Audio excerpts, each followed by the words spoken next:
এই ঠান্ডায় ফুল ফুটতেই চাচ্ছে না।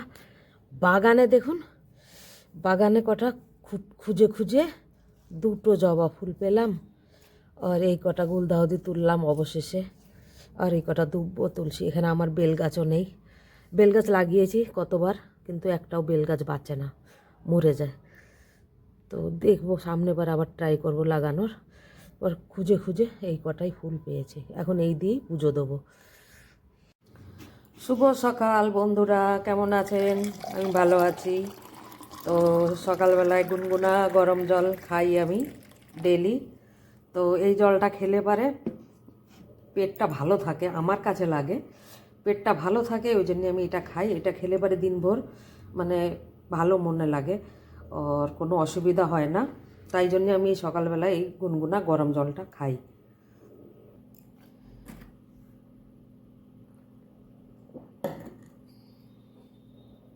দেখুন, আমি যখন জল খাচ্ছিলাম বাঁদরে খুব চিৎকার করছিল, লাফালাফিও করছিল। তো বাইরে বেরিয়ে দেখি গাড়ির উপরে নাচানাচি করছে, আর সাথে আমাদের পড়াশোনার মোষ বাঁধা রয়েছে, ভীষণ পরেশান করে বাঁদরে।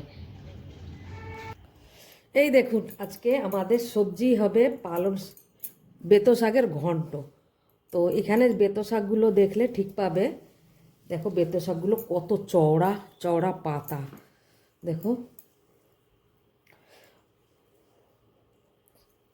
এটা আমাদের কিচেন গার্ডেনে হয়েছে, অটোমেটিক, মানে আমরা চাষ করিনি, এটা আপনি আপই হয়েছে, আর অনেক চওড়া চওড়া পাতা। তো এগুলো আমি সাফ করে নেবো, আজকে বানাবো এর ঘন্ট। তো এই ঘন্ট দারুণ টেস্ট লাগে, এমনি ভাজা করলেও ভালো লাগে খেতে, আমাদের বাড়িতে সবাই খায়। আর এই দেখো, আমরা বেতো শাক সাফ করা হয়ে গেছে আজকে রান্নার জন্যে, মানে দুপুরে তৈরি হচ্ছে। তো সাফ সুতরা করে রান্না করতে করতে অনেক দেরি হয়ে যাবে। এখানে একটা জিনিস দেখাচ্ছি, দেখুন। এই যে এটা হচ্ছে ধনের পাতা। তো এখানে তরকারি কিনতে গেলে সাথে ধনের পাতা ফ্রিতে দেয়, এই ধনের পাতাগুলো কিনতে হয় না। তো এই দেখো ধনের পাতা কতগুলো, তরকারির সাথে ফ্রি। আর কিনতে হয় অন্য অন্য জায়গায়, সিটিতে, অন্য অন্য জায়গায় এগুলো কিনতে হয়। তো এগুলো আমাদের ফ্রিতে, আর সাথে লঙ্কাও দেয়। তো কালকে সন্ধেবেলা বাজার করে নিয়ে এসেছিলো, তো আমি তরকারিটা উঠাইনি। এ দেখো, পাতাকপি, বেগুন, আর ফুলকপি দুটো। তো এখন এগুলো গুছিয়ে আলাদা রাখবো, নাহলে খারাপ হয়ে যাবে। তো ঠান্ডা যেরকম পড়েছে, এতে আর খারাপ হবে না, ফ্রিজেও রাখতে হবে না। বাইরে তো ফ্রিজের থেকে বেশি ঠান্ডা, এখানে বাইরের ঠান্ডাটা ফ্রিজের থেকেও বেশি। যে কলকাতায় লঙ্কা পাওয়া যায় সে লঙ্কাগুলো বুলেট লঙ্কা বলে, আর এইখানে যে লঙ্কাগুলো পাওয়া যায় এই লঙ্কাগুলো এইরকমই। আসার সময় কলকাতা থেকে লঙ্কা এনেছিলাম যেহেতু, কিন্তু এইখানেও এগুলো সরু। আর সবজির দোকানে গেলে দোকানদার না নিলেও বলে নিয়ে যাও নিয়ে যাও, তো নিতেই হয়। তো এইগুলো নিয়ে এসেছে কালকে। আর না নিলেও এক এক মুঠো লঙ্কা এখানে ফ্রি দেয়, আর সাথে ধনের পাতাটাও ফ্রি দেয়। তো এখন রান্নার জন্য আমি গুছিয়ে নিয়েছি বেতো শাক, আর মানকচু বানাবো। তো মানকচুটা হচ্ছে এই যে হচ্ছে মানকচু, এটা বানাবো, যেটা আমি কলকাতা থেকে বয়ে নিয়ে এসেছি। ওর সাথে এ দেখুন চই ঝাল, কে কে চেনে চই ঝাল?